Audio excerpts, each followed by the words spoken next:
बेटा आज का सेशन बहुत क्रूशियल होने वाला है और स्पेशली आई विल से ये पेरेंट्स के लिए ज्यादा इंपॉर्टेंट सेशन है एज कम्पेयर टू स्टूडेंट्स। ये बहुत क्रूशियल पॉइंट है। आप जस्ट इमेजिन करके देखिए, एक 15 ईयर्स का 16 ईयर्स का बच्चा जिसने अभी जस्ट 10th क्लास का एग्जाम दिया है और उसके ऊपर चारों तरफ से प्रेशर आ रहा है। पेरेंट्स का प्रेशर है, फ्रेंड्स का प्रेशर है, सोसाइटी का प्रेशर है, कंपटीशन का प्रेशर है। Then it becomes very important how to choose the stream कि भाई साइंस लेना है, कॉमर्स पढ़ना है, आर्ट्स लेना है। तो ये सेशन आज हम इसी सारी चीजों को लेकर डिस्कस करने वाले हैं बच्चों कि what are the important things to remember while choosing the stream after class 10th।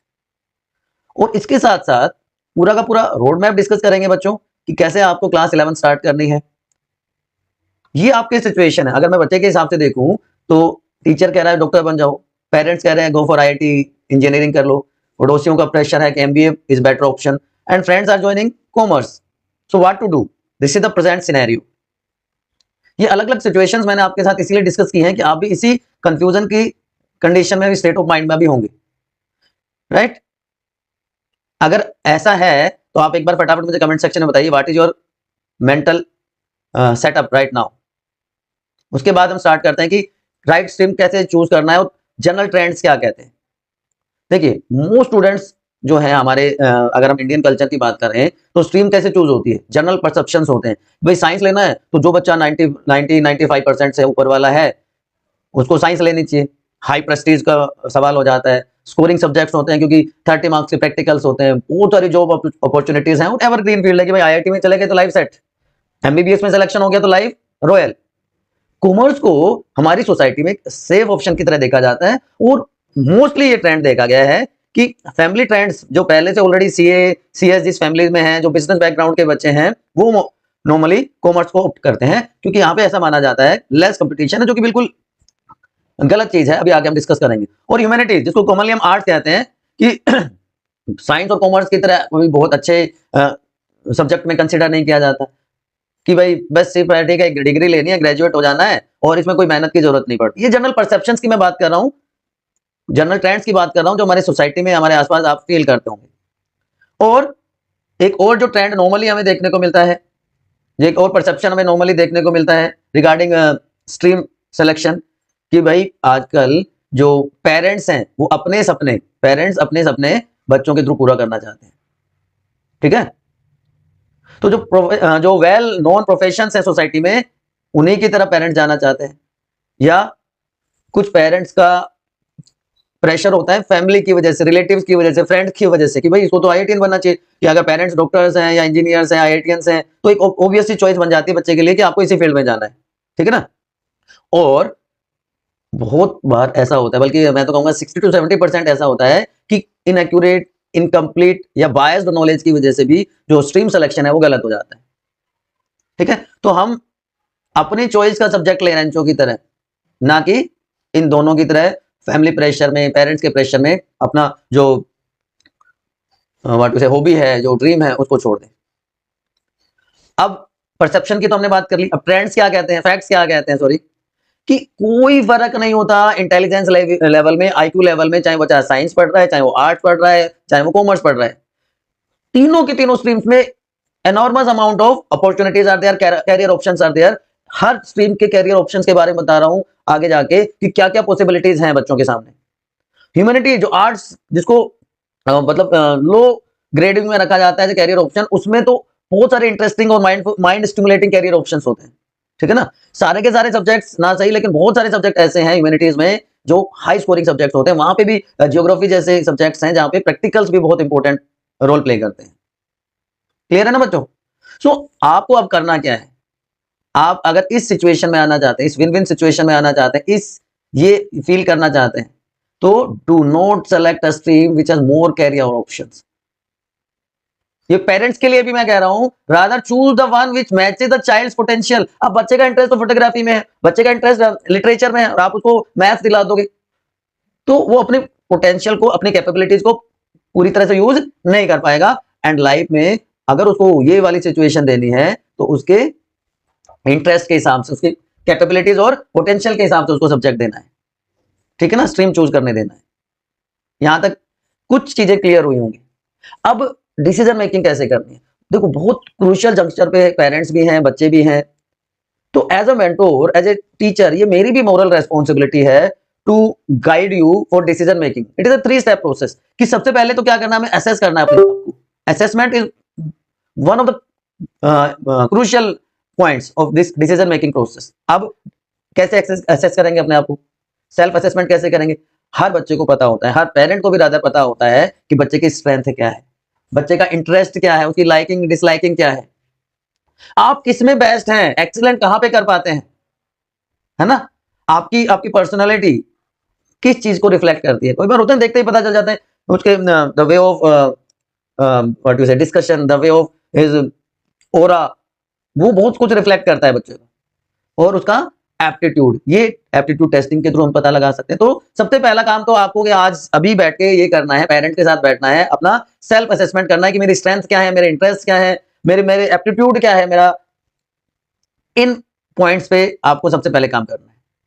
उसके बाद जब आपने अपनी स्ट्रेंथ को फाइंड आउट कर लिया, आप एक पहुंच गए कि भाई मुझे कॉमर्स स्ट्रीम में जाना है, आर्ट्स में जाना है, साइंस में जाना है, तो फिर कैरियर ऑप्शंस को एक्सप्लोर करना है कि क्या क्या मार्केट में जॉब अपॉर्चुनिटी है presently and next 10 to 15 years में क्या होने वाला है। आपको आइडिया नहीं है, आप प्रोफेशनल से मिलो, मेंटोर से डिस्कस करो जो डिफरेंट फील्ड के हैं। हर ऑप्शन का if but, pro con, positive negative दोनों पॉइंट आप लिखते चले जाइए, ठीक है ना? फिर उसके बाद टिक करते जाइए कि आपके बच्चे के इंटरेस्ट के साथ, आपके बच्चे की कैपेबिलिटीज के साथ कौन सा ऑप्शन मैच कर पा रहे थे, ठीक है? और इस सारे डाटा को कंपाइल कर लीजिए। तो 2 पॉइंट हमने डिस्कस कर लिए। पहला क्या, सेल्फ असेसमेंट कर लिया, उसके बाद जो भी असेसमेंट पे हम पहुंचे उसके बेसिस पे हमने कैरियर ऑप्शंस को चूज कर लिया, उसके रिगार्डिंग सारी की सारी इंफॉर्मेशन हमने कलेक्ट कर ली। अब डिसीजन मेकिंग का फाइनल टाइम आ गया है, तो गाइडेंस ले सकते हैं, कोई बुराई नहीं है।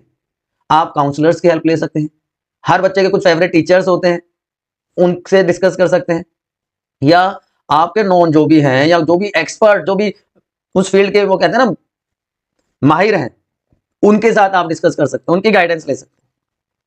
ये तीनों स्टेप जब हम फॉलो कर लेंगे तो फाइनली आपके बच्चे को एक ऐसी एजुकेशनल जर्नी में भेज देना है जो उसके पैशन के हिसाब से हो, उसके इंटरेस्ट के हिसाब से हो। Then only these two terms success and happiness will come to their life, ठीक है ना? तो ये तो एक प्रोसेस हो गई कि जिसके थ्रू आप अपना स्ट्रीम चूज कर सकते हैं। अब मैंने कहा था कि मैं आपको बताऊंगा कि अलग अलग फील्ड में क्या क्या कैरियर ऑप्शंस हो सकते हैं, तो उनके बारे में एक बार और डिस्कस कर लेते हैं। ह्यूमैनिटीज से मैंने इसलिए स्टार्ट किया है, इसमें से कुछ चीजें ऐसी हैं जो कॉमर्स और साइंस के स्टूडेंट्स भी एज ए ऑप्शन चूज कर सकते हैं, ठीक है ना? जैसे यूपीएससी की हम बात करें, सबके सब दे सकते हैं। पीएसयूज के एग्जाम्स हैं, स्टेट जैसे आरएएस है, एचएएस है, इस तरह के एग्जाम सारे बच्चे दे सकते हैं। अलाइड सर्विसेज के, आर्मी हो गया, बैंकिंग सेक्टर है, लॉ है, क्लैट का बहुत अच्छा एग्जाम होता है, बैंकिंग सेक्टर है, आजकल टूरिज्म बूमिंग इंडस्ट्री है, एनिमेशन फिल्म डिजाइनिंग में जा सकते हैं बच्चे, जर्नलिज्म, मास मीडिया, उसके बाद मास कम्युनिकेशन उसी से रिलेटेड हो गया। तो बहुत सारे ऑप्शंस हैं जो आर्ट्स वाले स्टूडेंट के लिए। क्या मेथोडोलॉजी रहती है इसमें? इसमें सिंपल सी मेथोडोलॉजी रहती है कि आपने 10th के बाद 12th की ह्यूमैनिटीज से, यू गो फॉर ग्रेजुएशन, आप बीए में गए, आप पीजी कर सकते हैं, इसके बाद आप नेट का एग्जाम होता है उसको क्वालिफाई कर सकते हैं, और उसके बाद आप कॉलेज लेक्चरशिप के लिए एलिजिबल हो जाते हैं। आप पीएचडी के कर सकते हैं, वहां पे आपको स्कॉलरशिप मिलती है, जेआरएफ, एसआरएफ। तो ये बहुत सारे ऑप्शंस ह्यूमैनिटीज या आर्ट्स वाले स्टूडेंट्स के लिए अवेलेबल है। अब बात कर लेते हैं कॉमर्स स्टूडेंट्स के लिए। Banking sector still there, NABARD ये गवर्नमेंट एजेंसी है। Civil services same for all 3 streams. Teaching same है, आर्ट्स वाले भी जा सकते हैं, कॉमर्स वाले भी जा सकते हैं। लेकिन जो सबसे फैसिनेटिंग होता है कॉमर्स स्टूडेंट्स के लिए, CA and CS, chartered accountant and company secretaryship, ये दोनों हायर प्रायोरिटी। इसके अलावा बाकी आप देख ही सकते हैं यहाँ पे।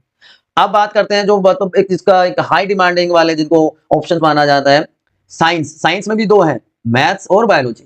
तो पहले हम मैथमेटिकल साइंस की बात कर लेते हैं, एनडीए। और अगर आप ग्रेजुएशन बेस पे करते हैं तो सीडीएस का एग्जाम होता है। आईआईटीज में, एनआईटीज में, ट्रिपल आईटीज में, इनमें जाने के लिए आप बीटेक और बीआर्क के एग्जाम्स होते हैं आर्किटेक्चर के लिए। आईएसआई का एग्जाम होता है, इंडियन स्टैटिस्टिकल इंस्टीट्यूट, जहां पे आप स्टैटिस्टिक्स को डिटेल में पढ़ सकते हैं। मर्चेंट नेवी हो गया, बीएससी एमएससी जो ऑलरेडी मैंने बता दिया। ये बूमिंग इंडस्ट्री आ गई आजकल एथिकल हैकिंग की, कंप्यूटर एप्लीकेशंस में, ठीक है ना। और finally career options for science with biology. तो सबसे पहले तो आपको क्या देना है, नीट यूजी का एग्जाम देना है 12th के बाद। आपने बायोलॉजी सेलेक्ट कर लिया 11th क्लास में, नीट यूजी दिया, आपने एमबीबीएस कर लिया, उसमें बहुत सारे ऑप्शंस होते हैं, ठीक है। नीट यूजी में आप एमबीबीएस के अलावा आप बीडीएस में जा सकते हैं, बीएएमएस आयुर्वेदिक मेडिसिन का बहुत बड़ा स्कोप है, होम्योपैथिक मेडिसिन में आप जा सकते हैं, यूनानी मेडिसिन में आप जा सकते हैं। तो ये सारी दो ये ब्रांचेस होगी। उसके बाद न्यूट्रिनिस्ट, ICAR Indian agriculture research institute, sorry IIRI, इसके थ्रू आप रिसर्च में जा सकते हैं, एग्रीकल्चर रिसर्च में जा सकते हैं, ठीक है। Physiotherapy, food science, genetics, environmental science, बहुत सारी ये वो ब्रांचेस हैं जो बूमिंग इंडस्ट्री की तरह काम कर रही हैं। और इसी में अगर मैं एक और जोड़ दूं, बायो इन्फॉर्मेटिक्स, यहाँ पे कंप्यूटर साइंस और बायोलॉजिकल साइंस को मिला दिया जाता है, ठीक है ना। तो वो अब आपको चीजें बहुत क्रिस्टल क्लियर हो गई होंगी, as a parent also, as a student also. So you are now on a point to make decision. लेकिन उससे पहले मैं आपको ये बता देना चाहता हूं, don't aim for success. Success monetary terms में आप कभी भी मत सोचिए। आप ये देखिए कि व्हाट यू लव, आपको क्या करने में मजा आता है, आपको क्या अच्छा लगता है, सक्सेस विल कम नेचुरली। और एज ए पेरेंट मैं आपको बता रहा हूं, आपका बहुत इंपॉर्टेंट रोल है in shaping carrier of your kids. आपको उनका हाथ पकड़ के चलना है, मेंटोर आप भी बनेंगे उनके। Success is not the key to happiness, happiness is key to success. अगर कोई इंसान हैप्पी है, वो जो काम कर रहा है उसको करके उसको खुशी मिल रही है, तो ऑब्वियस सी बात है वो सक्सेसफुल है। If you love what you are doing, you will be successful. वही जो मैं अभी आपको बताना चाह रहा था, समझाना चाह रहा था, ठीक है ना। तो ये वो सारी चीजें हैं बच्चों। अगर आपको अभी भी कोई कंफ्यूजन है, कोई इफ बट है, आपके दिमाग में कोई कंफ्यूजन है, you can directly contact to me, comment section में फटाफट लिख दीजिए। टेलीग्राम चैनल पे आप आके वहां पे अपना डिस्कशन कर सकते हैं पर्सनली। होप चीजें आपको अच्छे से समझ में आ गई।